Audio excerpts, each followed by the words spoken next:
Hello friends, स्वागत है आपका मेरी क्लास में। आज वीडियो शुरू करने से पहले कुछ बातें हैं जो आपको मैं बताना चाहती हूँ। मेरे पास ऑनलाइन टीचिंग किट अभी अवेलेबल नहीं है, जो बहुत जल्दी अवेलेबल हो जाएगा। मुझे ये समस्या बहुत जल्दी दूर हो जाएगी, पेपर पर लिखने वाली समस्या। फिर अगले क्लास में हम बहुत जल्द ही बोर्ड पे पढ़ाएंगे और हम लोग लाइव दिखेंगे। ठीक है, चलिए आगे हम लोग पढ़ते हैं विटामिन। आज सबसे पहले हम जानते हैं कि विटामिन क्या है। तो विटामिन एक रासायनिक तत्व है। क्या है? रासायनिक तत्व है जो हमारे स्वास्थ्य के लिए और शारीरिक विकास के लिए अनिवार्य है। स्वास्थ्य के लिए और शारीरिक विकास के लिए अनिवार्य है।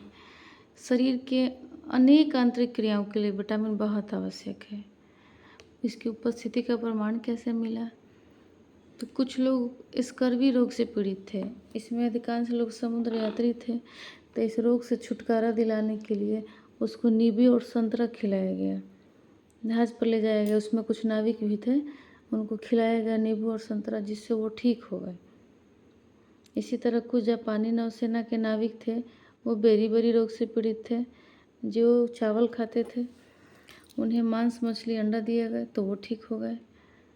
तो फिर हॉलैंड के सर फ्रेडरिक हॉपकिंस ने बताया कि कोई जंतु केवल प्रोटीन, वसा के मिश्रण पर स्वस्थ नहीं रहेगा। उसको स्वस्थ रहने के लिए अकार्बनिक यौगिक मतलब विटामिन्स का भी होना बहुत ज़रूरी है। तो विटामिन भी हमारे लिए बहुत ज़रूरी है।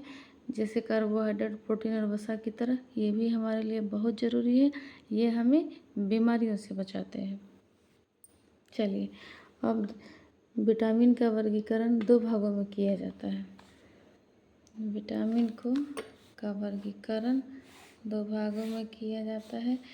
एक जो वसा में घुलने वाला होता है, दूसरा जल में घुलने वाला होता है। तो वसा में घुलने वाला विटामिन ए, डी, ई, के होता है और जल में घुलने वाला बी और सी होता है। तो वसा में घुलने वाले जो विटामिन्स होते हैं, ये वसा में ही घुलते हैं, तो इन्हें रोज़ लेने की ज़रूरत नहीं होती। ये हमारी बॉडी में स्टोर होते हैं। इनका निष्कासन हमारे शरीर से मल द्वारा होता है। विटामिन बी और सी जो है, ये रोज़ लेने की ज़रूरत होती है, क्योंकि ये जल में घुलते हैं और यूरिन और पसीना के द्वारा, मल के द्वारा ये हमारे शरीर से निकल जाते हैं। इसलिए रोज़ इनको लेने की ज़रूरत होती है। एक एक करके हम इन विटामिन्स के बारे में देखेंगे। सबसे पहले देखते हैं विटामिन ए। हम सभी जानते हैं, आँखों को स्वस्थ रखने के लिए, त्वचा का स्वास्थ्य के लिए, दांतों को स्वस्थ रखने के लिए, संक्रमण से बचाने के लिए, रोग रोधन क्षमता आती है विटामिन ए से। इन सब कामों के लिए विटामिन बहुत ज़रूरी है। चलिए, नेत्र को स्वस्थ रखने के लिए, त्वचा के स्वास्थ्य के लिए, दांतों के स्वास्थ्य में भी इसका योगदान रहता है। संक्रमण से भी बचाता है विटामिन ए। चलिए, अब इसके प्राप्ति स्रोत के बारे में देख लेते हैं। प्राप्ति स्रोत, विटामिन ए का प्राप्ति स्रोत क्या है? ये देखिए, कोई भी चीज़ है, पशु जगत से भी मिलेगा और वनस्पति जगत से भी मिलेगा। तो पशु जगत से मिलेगा, उसमें होगा, पशु जगत से अगर हम विटामिन ए लेना चाहते हैं तो हमें खाना होगा मछली का तेल, अंडे की जर्दी, दूध, दही, मक्खन आदि।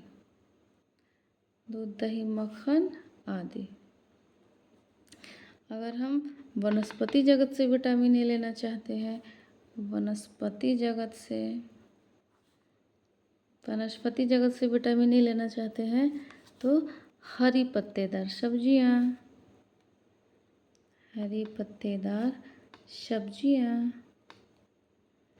पीले फल जो देखने में पीला है, जैसे पपीता, आम, गाजर, केला आदि। ये सब क्या है? विटामिन ए के प्राप्ति के स्रोत हैं। अब हम देखते हैं विटामिन डी। एक एक करके सारे विटामिन को हम देखेंगे। विटामिन ए हो गया, अब हम विटामिन डी के देखेंगे, विटामिन डी को देखेंगे। विटामिन डी को अस्थि विकृति नाशक, अस्थि विकृति नाशक कहते हैं।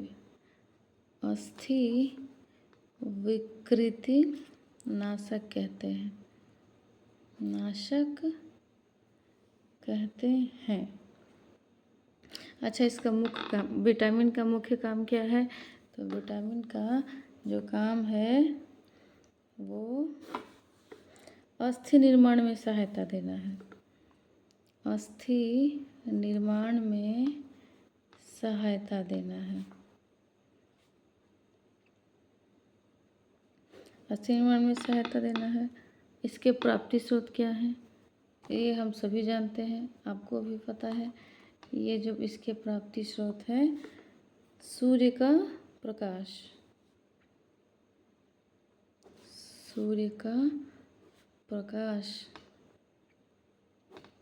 इसलिए प्रत्येक व्यक्ति को 20 से 30 मिनट तक धूप में बैठना चाहिए ताकि उसे विटामिन डी पर्याप्त मात्रा में मिल सके। विटामिन डी के प्राप्ति के स्रोत देख लेते हैं। सूर्य का प्रकाश हो गया। इसके अलावा अंडे का पीला भाग अगर हम खाते हैं तो उसमें भी विटामिन डी मिलेगा। अंडे का पीला भाग, इसमें भी विटामिन डी हमको मिलेगा। अब इसकी कमी से क्या हानि होगी?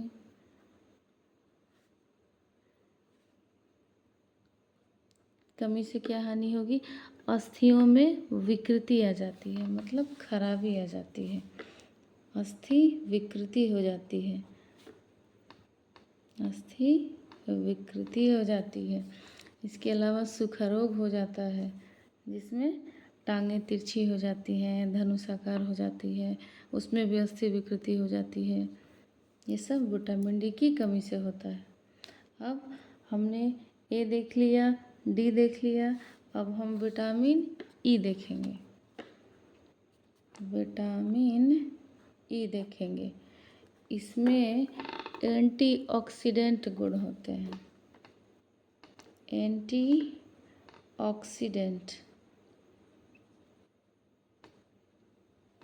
गुण होते हैं। एंटीऑक्सीडेंट का मतलब होता है कि ये सबके लिए फ़ायदेमंद होते हैं। तो विटामिन ए, सी, ई को एंटीऑक्सीडेंट कहा जाता है कि ये सबके लिए चाहिए। ये इनका मुख्य काम क्या है? विटामिन ए का काम, इसका जो कार्य है वो त्वचा को स्वस्थ रखना है, त्वचा को स्वस्थ रखना है,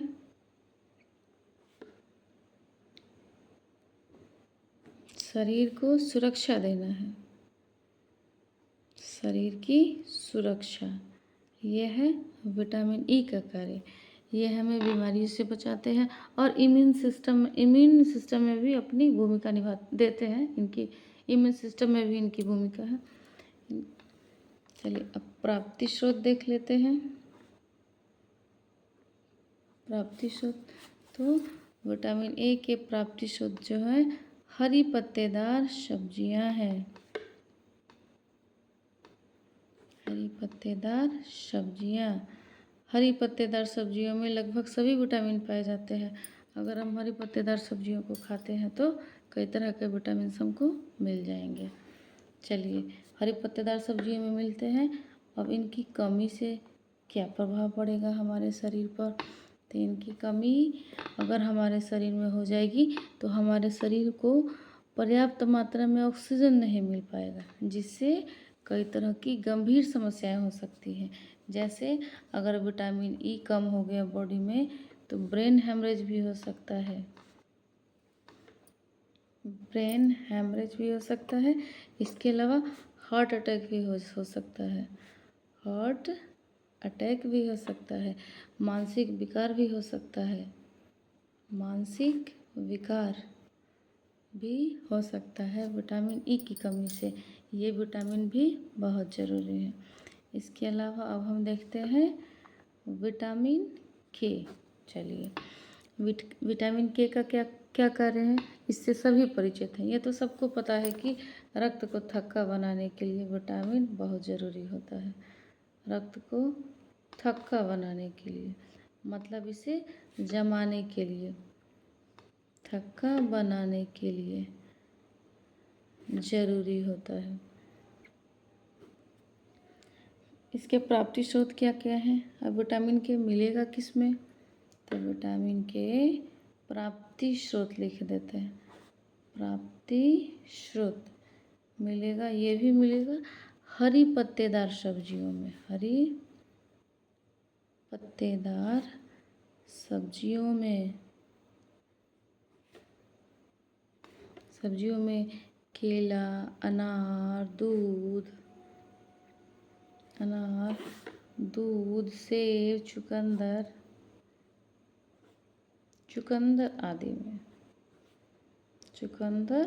आदि में। देखिए, अच्छा, विटामिन के कम हो जाएगा बॉडी में तो क्या होगा?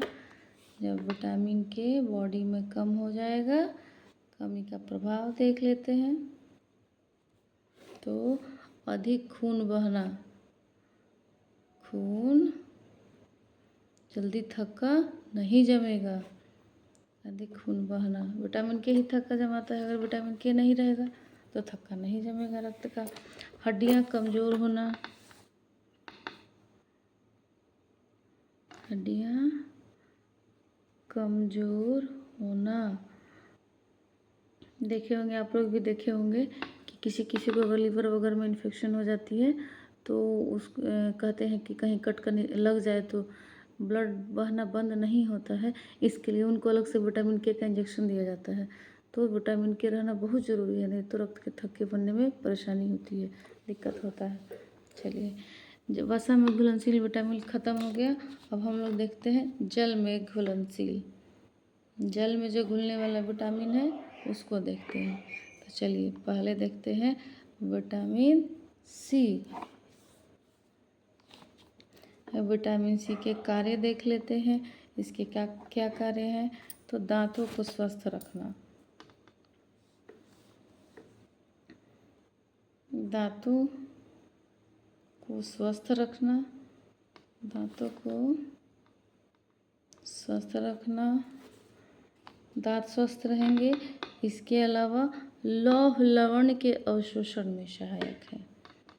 लौह लवण के अवशोषण में सहायक है, अवशोषण में सहायक है। मतलब अगर किसी की बॉडी में ब्लड की कमी है तो उसको विटामिन सी भी खाना पड़ेगा और विटामिन बी भी खाना पड़ेगा। लवण का अवशोषण, इसके अलावा रोग प्रतिरोधक क्षमता को बढ़ाती है, रोग प्रतिरोधक क्षमता को बढ़ाता है।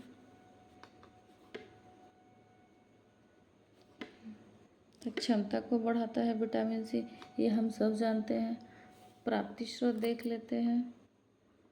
प्राप्ति स्रोत कहाँ कहाँ से विटामिन सी मिलेगा? तो जितने भी खट्टे फल हैं सब में विटामिन सी मिलेगा। जैसे आंवला हो गया, आंवला, अमरूद, सभी खट्टे फल, सभी खट्टे फल हो गए। पके आम, टमाटर, हरी पत्तेदार सब्जियां, ये सब क्या है? विटामिन सी के प्राप्ति के स्रोत हैं। विटामिन सी की कमी से क्या हानियाँ होगी? तो विटामिन सी की कमी रहेगी तो स्कर्वी नामक रोग हो जाता है। इस स्कर्वी में मसूड़े फूल जाते हैं, स्कर्वी हो जाता है, इसमें मसूड़े फूल जाते हैं एवं शरीर में त्वचा के नीचे रक्तस्राव होता है। त्वचा के नीचे रक्तस्राव होता है।